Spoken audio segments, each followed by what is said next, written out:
Greetings. My name is Dr. Yokiam Dabale. Welcome to the African Village Women podcast. It's a pleasure to be here and it's a pleasure to have you here. Before I start the podcast for today, the episode for today, I would like to dedicate it to my auntie. She's the only sister, blood sister of my mother. She was, the nickname that we had for her was Mama Bonnet. Bonnet means problem in our language, it is Yoti language. And she was one of the people who believed in me. For many years, she supported me when, mind you, this woman was not educated in the Western sense, but she was very much in support of me going to school, traveling within Nigeria and beyond. So I'm so thankful to her. And she's a great ancestor that I think of and call on whenever I want good things to come my way. So it's a pleasure to dedicate this podcast for today, this episode, to Mama Bonnet. And today, actually, today the podcast, before I go in depth, I would like to highlight the fact that this, for those of you that this is the first time you're hearing about this podcast, I actually started this podcast the first episode was aired last week, and last week was simply an introduction. And today is the first one that I'm going to be addressing a specific topic on African village women, more specifically, actually, rural women in Northern Nigeria. But what this podcast aims to do is to discuss research, tell stories, and then highlight experiences of rural women in Africa, in Nigeria, especially Northern Nigeria, where I come from, and then are connected globally with other rural women of African descent. And so that is what this podcast is about, highlighting through an Afrocentric perspective, because I'm Pan-Africanist. So that's why other diasporians and other Africans within the African continents, I'm getting them involved in this podcast. So again, thank you for being here, and I'll get into it. So today's topic, actually, I want to talk about the colonizing or civilizing mission. Let's not say colonizing, because some people might take offense to this, but more so civilizing mission of city people to the rural communities. So rural women are often seen as backward, uneducated, unattractive. Okay, and these negative stereotypes come from the belief that rural women cannot do things on their own. They need somebody to come and save them. Okay, so backward, uneducated, unattractive, and they need somebody from outside their community to come and save them and save us. Because I actually come from a rural community in Northern Nigeria, born and raised there, although I was able to travel to several countries, partly for school, somewhere for my leisure, others for conferences. So I'm pretty world travel, but I still see myself as a village woman. And I am, because being a village woman is not just being in a specific location, it's also the worldview. So I have, it has been instilled in me a lot of the worldview of rural women growing up. So this has shaped me in the woman that I am today and how I see the world and how I navigate the world. Okay. So rural women are seen by city people as uncivilized, uneducated, backward, unattractive, and they need saving. I'll share two stories with you, and then we go from there. Okay. One story is it's when I was growing up, my parents, who for their work, they lived in different villages over the years. Okay. So I lived in about I'm not going to mention the names of the villages in Northern Nigeria, but just not so that I don't put people on the spot. But we lived in those villages, and then during because of my parents' work, and during on weekends, my parents made it a must for us to travel from the other villages to go to our hometown every weekend. Even when my parents when my father is not in town, my mother would still take us. And that was so important to my parents. And the reason why was because they wanted to make sure that their children, know our roots, meaning they wanted us to not only to know where we come from and remain connected to it, but they also wanted us to learn our language. So they would tell us in Hausa, for example, oh, za ku je ku koyi yare, meaning that we're going to take you so that you can learn our language. Even though my parents would speak the language to us, they were two people. So we needed more people to get us engaged, with our language, which is called UT. So they would take us. So my parents would take us. One particular situation happened during one of those trips. So what my parents would do is when we go for all these weekends that we'll go, mind you, as a kid, I didn't like it very much because I wanted to stay at the town where we were, or at the township where we were, which was another village really. I wanted to be there because, kids like to play. I played a lot. We had lots of friends in the village. So I enjoyed myself. I didn't want my parents I didn't want them to take us to the village. Not that I didn't like my village, but I just wanted to stay and play with my friends. Nonetheless, we'll go. So when we go to those trips, one particular incident happened. So my parents would take us to different relatives, and we do this based off of seniority. Okay, so we go to our grandparents' house, greet our grandparents, spend time with them, grandma, grandpa, and then older uncle, older auntie. Then we go down the line, aunts and younger ones and cousins, etc., etc. We'll go to their houses, spend the weekend there. We'll have fun. But this particular incident that I wanted to share with us is that during one of those trips, is we went and we were at my cousin's house. My mother, my mother, cousin really close to on my mother's side. And one of my cousins came and said, "Oh, by the way, we have new addition in the family." And then he showed us his kids, and he had twins. One of the kids, twins, right? So one was darker, and the other is lighter skin. And someone, I'm not gonna name names, but someone within my family entourage who was coming from the city said, "Oh, God blessed you with such a beautiful light-skinned kid as a villager." The way it was phrased, it was expressed in UT and also in Hausa. So you may not have heard this very well, but when I heard that, I was like, "Ya Allah." I wanted the ground, even as a teenager, I wanted the ground to open and then allow it to swallow me.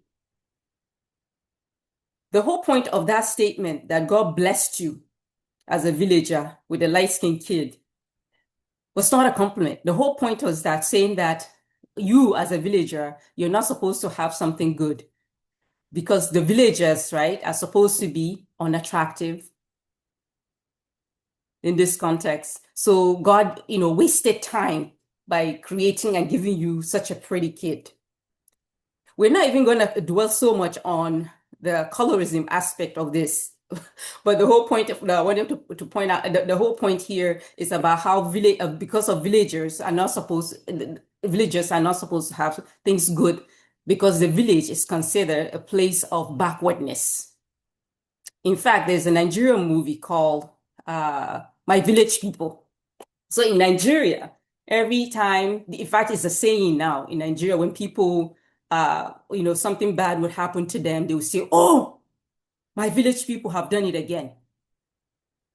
When bad luck showed up at their door, they don't think about, oh, it might be because they have made some decisions and those decisions impacted the outcome and the outcome is not good, right? But for them, there's, oh, my village people are responsible for that. Because the village is seen as history for Nigerians, especially in Northern Nigeria. It's seen as history, the past. Why should you be there? Things that are good are considered city things, city life. The way you look, you're supposed to look a certain way. What is that certain way? You're supposed to be of a lighter skin because lighter skin. You're supposed to have long weave on. Nigerians call it weave on.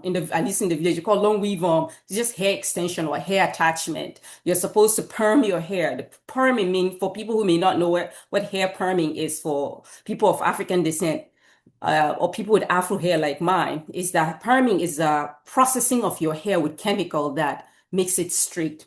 Okay, so people in the city will do things like that to their hair, especially women. The whole point is to try to look like Europeans, because Nigeria was colonized by the British. So a lot of our ways, Nigerians have internalized a lot of Eurocentric ways of doing things, especially city people, and they bring it to the village.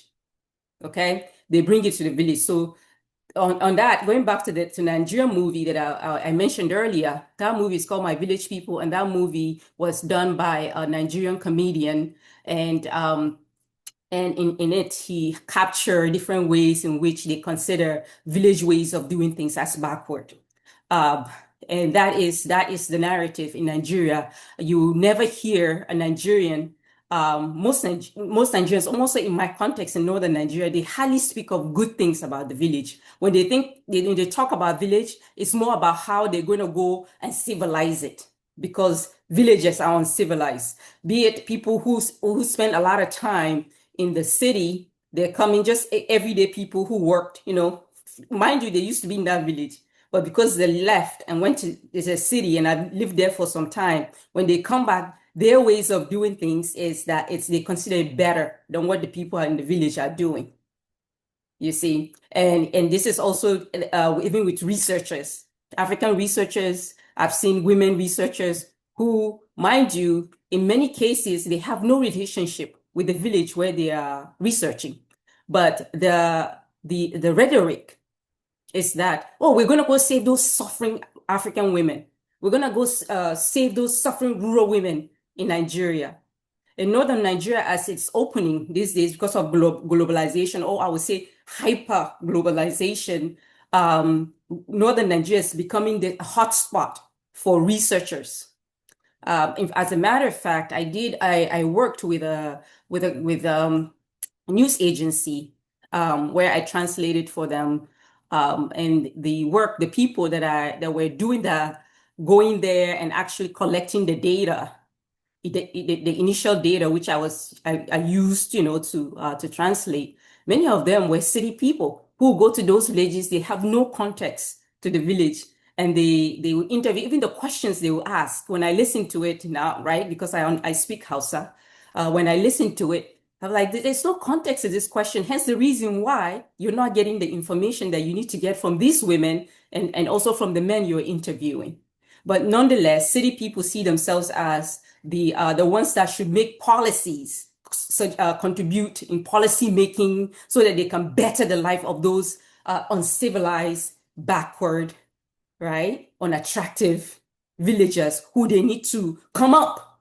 They need to come up and be more European, because that's what you're supposed to do when you're civilized. And the civilized way is the European way that is civilized. Even mind you, the British, they left Nigeria in the 1960s. But a lot of their ways, we have still internalized them, and they're still in our system, in our educational system, in our relationship, in our culture. So a lot of things that Nigerians would do, and also people in the city would do, it's very Eurocentric, even though they say it's Niger, it's Niger way of doing things. You understand? And then they will bring it to the village and say, village people, village women, they need to do better. They need to speak English. So people who speak English in the village are considered civilized. Oh, you speak English. So you have the people making sure that your children speak English, because for them, if you speak English, then you're civilized. Or even when you're not doing well in school, the most important thing is that you're speaking English. You're dressing like Europeans. You wear suit, and mind you, you wear suit and tie. You of course you perm your hair. You bleach your skin. Bleaching is a process of removing the melanin. So the skin, you see the dark skin, right? I'm very chocolate, dark skin. In order to remove it, this cream, body cream, lotion that you use that will remove the melanin temporary, because the melanin is what makes us dark as African people. Okay. and villagers, we have the same, skin color. So city people will encourage you to rub that so that they use the term to not, because there's stigma to it from a subset of villagers, right? Because they call it Fanta skin because the skin is not even for some when they use the cream. They will just tell you, I'm skin polishing. Skin polishing is skin bleaching, removing the melanin because the person that rubs it wants he or she wants to look close to a European or aspiring to look like Europeans because that's the way of in their eyes. That's what civilization looks like that, and civilization also means speaking English. The other story I would like to share with you is related to also with how we look and how we do things. For example, more so as it relates to wedding. So weddings usually are not, at least traditionally in rural northern Nigeria, and more so in my context, they were not big. Weddings were usually just between two family. A man sees a woman, a young lady, and says he wants to marry her. He goes to the parents' house and talk to the parents. There's more complexity to it, but I'm just making it shorter for the purposes of this episode. He will go to the parents and speak to the parents and say, this is my intention for your daughter. And then they said, okay, they ask the daughter. So they don't just tell the daughter that you're marrying that person. Contrary to the stories that you may be hearing. It may be happening in some places, but in this context, that's not the case. They will ask the girl, is this the man you want to marry? If she says yes, then they will go ahead to start preparation and agree and say, okay, this is what you should bring. So they will tell the groom that this is what you should bring. What you should bring for, it's called bride wealth. Other places have different names for it, but bride wealth. And bride wealth is simply the man is required, the parents will give him lists of things that he'll bring. Before they give the daughter's hand in marriage. So it'll be goats, fabric, maybe a box full of fabrics that she'll end up using. Hoe, that's what you use for farming, seed sometimes. Money money is big. They'll give a certain amount of money. He'll bring all those things to the family, and then they will hand the daughter, and that is marriage. My mother, I remember I asked my mother what kind of wedding she had when she and my father got married. She said, "Aurenzo mutafi." Aurenzo mutafi means that let's go. Come, let's go, because they didn't do the Christian wedding with that I'm gonna actually tell you about right now. Aurenzo mutafi means come on, let's go. Or sometimes people say auren leda. Auren leda means leda is the plastic bag, so you just put your stuff inside and you go. For as long as your parents they agree, you just you take off. So that was how weddings were, very simple.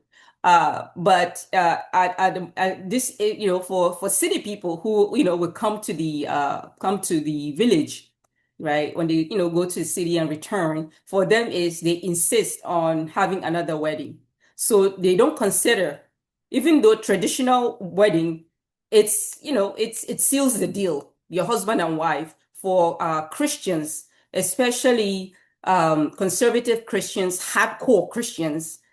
They do not consider that wedding. So a lot of Nigerians, even not just people in my village, a lot of Nigerians, city people, and village people, city people who go to the village and come back, they insist on having those two weddings. Okay. They'll have the traditional, which they don't even consider it wedding. They call it paying of the bride price or paying of the bride wealth. So they will have the church wedding. The church wedding, this is the hook that I wanted to share with you. So the white wedding is a wedding that Christians have adopted from white people, from Europeans. Okay, so the bride will wear a white gown and the groom will wear a black suit, usually black suit. They'll just suit and tie nonetheless. And they'll have bridesmaids and groomsmen, and they'll have flower girls. And flower girls are usually selected based on their complexion and also their hair, how their hair is processed. So meaning if the little girl's hair is processed perm, right? Remember I told you about perming cream. and how it gets the hair loose and then it straightens it. So the girl is being selected based, so the complexion and the process of the hair. Okay. And I've never been selected to be a flower girl. And the reason being, later, I discovered this later on, was because my mother didn't process my hair. So, as you can see, so it's curly, very coarse and afro hair. And usually my mother growing up, she would shave it off or she would braid it. She would braid it the traditional way on my head.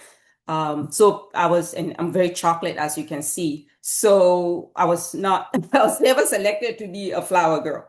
That left a imprint in my head. But this show tells you about ways in which rural people, especially those who have been in the city, they bring these ideas and then trying to introduce it just to the rural communities where they come from, because in their eyes, real wedding is one that is Eurocentric. Okay. Because if religion is really the issue, they could simply have their pastor go and pray after the traditional wedding if that's the issue. But what for them is what's really important, what consider, yes, I've been married, is that is when you do things like the way Europeans did or do still, for us, if you adopt European ways of doing things, then you're a better person, you're a human being, you're worthy. You're not that uncivilized, backward, unattractive, uneducated person. And rural women are seen as such. All this long list, backward, uneducated, unattractive, are seen as that because they usually do not rural women, we didn't perm our hair. We often do not bleach our skin. Okay, we're not educated in the Western context, in the Western style of education. So for them, it's that we need to be civilized. So for them, that those are some in order for you to be human, to be considered human in modern time, you have to undo the African in you. You have to remove the African and be Europeanized version of yourself. I wanted to share, actually, there's a book written by Bessie Head and Ngũgĩ wa Thiong'o. So Bessie Head was a writer from Botswana. Although she was born in South Africa, she was a writer from Botswana. She ended up living in some rural community in Botswana. And then Ngũgĩ wa Thiong'o, the great Ngũgĩ wa Thiong'o, who passed away, unfortunately, a few years ago. She also passed away. So both of them are now ancestors. So Bessie Head and Ngũgĩ wa Thiong'o. So they wrote this small book. One time I was, doing research, because part of my research is on gender and culture, African culture, and as it relates to women and men. That's the small book had about, I think, 4 chapters. Okay. I'll put it in the description so that you can find it for those of you who want to read it. It's a very small book. But in one of the chapters, I remember the last chapter, I think, was Ngũgĩ's chapter. He wrote about this, what I'm just describing to you, about how rural people in Kenya, fictional, but how rural people in Kenya are treated in the city. So a rural person will go to the city, and when they go to the city, there's this initiation, what I would consider initiation. You go there, and the way you look, you're told that you're not one of them. Well, you're not one of us. In order for you to be one of us, civilized, right? You have to remove the African. So the main character was encouraged to bleach her skin, was encouraged to, because she would go and look for jobs, she would not get jobs. She tried all sorts of things. She got maltreated in so many different places. And the moment she started, she was in Nairobi, I believe, that's the city in the book. But when the moment she started bleaching her skin, doing her hair differently, speaking English, remember, English is it's a marker of being civilized.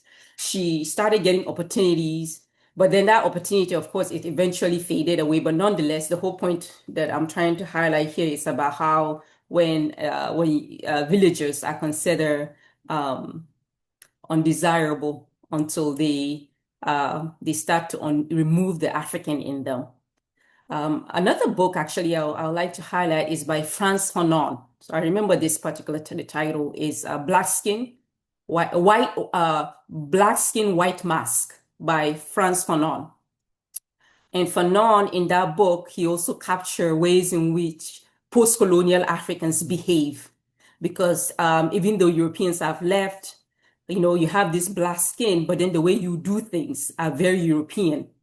And that is because as colonized people, right, when Africa was colonized, Africans over time internalized racist ideas about themselves. So even when Europeans left, Africans continued to perpetuate the racist ideologies. Okay. So as a result, Africa is not working the way it should work because we Africans are using ideas that are not indigenous to them. Okay, so I'll end there with today's episode of the podcast, and I hope you found something useful in what I shared. I will continue to expand this conversation. So this for the first, for the first for the second episode, I wanted to make it light. I hope, well, for me, that this is light because we can go far, we can go deep. Okay. So thank you for being here. I look forward to expanding this podcast, discussing further topics that usually people are afraid of talking about. That's why I'm a scholar.